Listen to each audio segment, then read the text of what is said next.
Hey everyone, we are having a little bit of romance today here. I am absolutely freezing. I did some volunteering with the kids this morning just to raise some money for some local food banks and spreading some love and it was cold and cold. I was dressed warm, but I'm freezing. So I figured that it would be good. I lit my fire and I'm like, you know what? I'm not close enough to it. And I said, you know what? I'm going to do my recording. I'm going to do my recording in front of the fire. Who doesn't like a fire? That's something about me. Big with fire, big with the elements, big with air. I haven't even looked at myself yet. My hat hair, got hat hair. So good. So good. It's so good. Um, yeah, I'm big. I'm big on fire. That's a big part of my self care is lighting a fire, fire gazing is definitely part of something that I do almost all on a daily basis when the white stuff comes. All right, so it feels good. It feels so good. Oh, just that shake. You know, when you've been outside for a while, and I love outdoors, of course, but when you're outside for a while, it just kind of gets to the bones. So we are enjoying the fire today. All right, so day 15, which means we are halfway with the top 10 for 30. And I'm really enjoying them.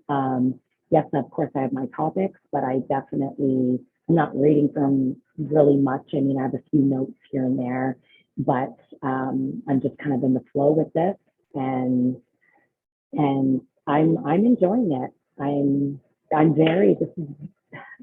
This is quite new. The online world for me. I never had an online presence. Um, I don't have a following. I don't, I work for a local community that agency that I love and do a lot of good work through that. But I get all my clients, of course, through the agency that I work with. So this is different. This is completely different. And I don't know what this is going to look like. I know I have a knack for helping others. People gravitate towards me to tell me their stories, and I enjoy helping people go from a place of challenge and of them wanting to, improve the quality of their life, and I enjoy being part of that journey. So, but the online world is completely, it's a completely different field for me. Um, and so that's kind of the next topic is um, is vulnerability. All right. Now, vulnerability has a bad rap. There's myths to vulnerability. If you look up the definition of vulnerability in the dictionary, you're going to see kind of that weakness. You're going to see a potential of losing something. You're going to see it's really there's um, a negative lens to the definition of what a vulnerable person looks like or vulnerability in general looks like. And our girl, Brene Brown, if you haven't um, connected with the work that Brene Brown does, she absolutely changes the myth. She helps to change that myth and that language around vulnerability, the vulnerability piece. And it's actually the greatest measurement of our courage. And when we say, and when she says, and I say this all the time as well, is, we have to be vulnerable. We have to be uncomfortable when we want to accomplish something, when we want to change something and evolve and do something that is different than we've typically been doing it in our lives. That takes courage. You know, I'm talking about even just asking somebody to go on a date. Um, it's it's tough, you know. It's you want that, yeah, I'll wait for them to come ask me. I'll wait for that thing to happen or that money to come in, or I'll, you know, there is, we're always waiting for something to happen in order for us to meet our desires. And so that is the topic today, is that vulnerability piece. And in order for us to make these adjustments, big adjustments sometimes. I mean, we're talking about some people, um, I mean, they're looking at changing careers, they're looking at changing relationships, they're looking at having that really tough conversation potentially with a family member or a friend or, and ultimately when we use this vulnerability and when we do use this courage and challenge ourselves to be uncomfortable, that is an alignment with our our greater good. So when we are taking these new jobs, when we are um, confronting, you know, these challenges, these opportunities, really checking in with yourself first to say, is this the best decision for my higher self, for the greater good of myself, of my family, and it is not compromising your well-being. You're not enabling others. This is the performance and this is the task that is completely aligned with your purpose and where you are meant to be in this lifetime. All right. And when we get the download, I get the column downloads for myself. When we get that intuition, that message from source, that guidance, using that conscious compass, as I like to call it, when we get that download and we say, wow, like I absolutely have to, I have to meet this goal or I have to start this process. Because if not, I am not well. It is not aligned with me. And like I mentioned before, that comes with a lot of hardship. You guys go years, we go years with our intuition coming in saying, I know I shouldn't be in this relationship. Or, and I'm talking about friends, I'm talking about family members, I'm talking about your intimate partners. You go through years and years and years and contemplating making a change for the goodness and what serves you. And we sit in this contemplation and it makes us sick. We, we, we're not well. We're not well within.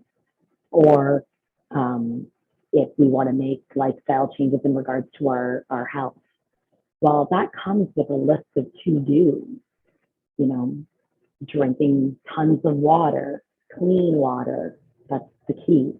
Nice clean water, clean food, fresh food. That comes with, you know, that comes with a list of things to do. That's a whole lifestyle change. So when you are looking at starting a business, okay, I'll use me for an example. Like that's that's tough. That's hard, and a lot of people around you are like, "Are you crazy? Are you crazy? This is the road you were supposed to go on. Why aren't you on that road? That's the safe road. That's the comfortable road. That is what everybody else is doing." And this has been, especially within the last couple of years, we've had to be vulnerable in our lives, very vulnerable. And sometimes that means standing alone. And and because when we're following the crowd, when we're following everyone else, um, majority of the time that doesn't feel really good. It doesn't sit well with us. We do get oppressed. We feel it in our bodies, in our minds. And we are saying, well, no, I actually disagree with this method. I disagree with this policy. I disagree with this approach. I disagree with the job I'm in. I disagree with the relationship I am in. And I've been really struggling with it for years. And then when that vulnerability piece comes in, and this is another big area that I implement in the programming that I do, is practicing this vulnerability and exactly what it looks like. Exactly what it looks like. And it means doing the hard things. That's what that means. It means doing the hard things. And it means, and I say this all the time, being uncomfortable. Being uncomfortable. You've been uncomfortable for years anyways, but you've been accepted. You fit into your family dynamic. You fit into society. You're following what everybody else is doing. And you're checking in with yourself and you're saying, something's going on here. Something's missing. Something needs to be changed. An area needs to be adjusted. And so this vulnerability piece comes in and says, pick me, pick me. You have tons of support, of course, you know, with source and those guides, those angels, our loved ones that have passed. They work with us. They send us these messages. They send us this strength. When you tap into that, and then when you just say, I'm scared, fuck yes, I'm scared, but I'm doing it anyway. That's when opportunities come up. But if you're taking the comfortable, easy, pattern, socially accepted way, you're going to notice that it's stagnant. Your feet aren't moving under you. The path, if you look behind you, the same patterns, same challenges. So once this vulnerability piece comes in and you say, you know what, I'm having a very serious conversation with my intimate partner about what I need and what this is going to look like going forward, or I'm out. I'm out. And once you get comfortable, get comfortable with being uncomfortable. Know that this is hard. Life is hard. This is an experience here. You're here on earth. This is an experience. And if we are in fear, if we are, again, going back to those stories, you know, that are driving the vessel, if we are operating from fear and we are not putting our courage and our vulnerability at the forefront and saying, fuck it, I'm going to do it anyway, we see where that's going. And today is the time. Today is the time, because not only energetically, the collective, we're making shifts anyways. Look around you the last couple of years. We're making shifts anyways. The train is moving quite fast, and people are making choices. They're getting on this vulnerability train and saying, I have to make a change or this is going to happen. Sometimes the universe actually presents you. There's no mistakes. Shit doesn't happen to you, it happens for you. And once you are looking and you change that belief system, and definitely get into that pretty good with programming. But once you are a vibrational match to that and you say, you know what, okay, another challenge, another contract. What am I doing with it? Show me what I'm doing here. And then of course you start talking to people like myself, you start talking to people around you that are looking at their own lives and saying, shit, man, I need something needs to give here. You're going to start getting opportunities, people, things, money that are going to start dropping in for you. Don't expect it to be easy though, okay? Don't expect it, especially when you're on, it's like this. It's literally life is like this. The experiences we have, you know, we can get really, really low We can go really, really low and then use contrasting positions. But these contrasts, this darkness is our teacher. All right. And if we can look at that and say, what do I need to learn while I'm sitting in my ship here? And then use that vulnerability piece to say, I've got to go. I've got to go.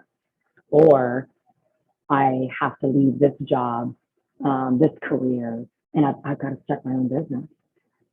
And this is what it's going to look like. All right. The vulnerability piece, that's even for myself in starting the business. But I had to do the hard things. I had to, I don't have a following. I've got friends on Facebook. I'm quite popular in my own life, and my family loves me. I've got great friends. I've got a beautiful life, but it's not online. I don't know what's going to happen, but I'm in the arena, and I want to read off, because I'm going to be closing it off here. It's been a little bit more than 10 minutes, of course, but I want to leave you with this, okay? And I'm in the arena here, okay? And this is a writing a poem per se from Theodore Roosevelt. Brene Brown definitely refers to this piece as well. But what he says here, it's not the critic who counts, nor the one who points out how the strong person stumbles or where the doer of a deed could have done better. The credit belongs to the person who is actually in the arena, whose face is marred by dust and sweat and blood, who strives valiantly, who errs and comes short again and again, because there is no effort without error and shortcomings, who does actually strive to do deeds, who knows the great enthusiasm, the great devotion, spends oneself in a worthy cause. I love it. Who at the best knows in the end the triumph of higher achievement, and who at worst, if he or she fails, at least fails while daring greatly. Far better it is to dare might faint, to win glorious triumph, even though checkered by failure, than to rank with those timid spirits who neither enjoy nor suffer much because they live in the gray twilight that knows neither victory nor defeat. Okay. I'm in the arena here. I've got sweat and tears. And the people that do the hard things, that use this vulnerability piece, unless you are in this arena with me, and unless you are doing the mighty things and the great devotions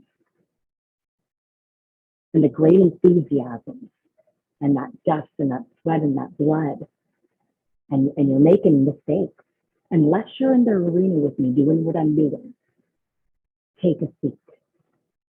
Take a seat. I love this poem. That's a good one. The Man in the Arena. So, if you're not doing the hard things, don't judge me, don't shame me, don't blame me. You're sitting on the outside watching me in the arena get bloody, getting the nose, getting the judgment, and I'm going to get back up and I'm going to do it again. It's not an option to give up. It's actually, I'm going to put it on a t-shirt. I've always said it's not an option. It's one of my sayings, that when I'm really in the shit, when I've got my bad days, and when I want to give up, and when I say, wow, I've made the wrong decision by starting this, I mean, I should be doing this and that, it's like, whoa, my higher self comes in and says, it's not an option to give up. You are in the arena. Get your ass up and fight. It's not easy. This life isn't easy. I totally went over 10 minutes. I gotta stoke my fire. I gotta stoke my fire anyway. Oh, guys, I love you so much. All right, I'm gonna leave you with that. That was a little bit of heart and passion from Melissa LeDuc today. So get in the arena, though. That's what I'm leaving you with. Get in the arena and look at being vulnerable a little bit different, as it is the greatest measurement of courage. Start kicking some ass, telling the people that are around you and judging you and projecting their own shit on you, really is what they're doing, but you owe them nothing. Unless they're in the arena with you, tell them. So heard a little bit during this video. My authentic self coming out. All right. So much love, so much light as always. Take care of yourself, and I'll see you tomorrow. Bye for now.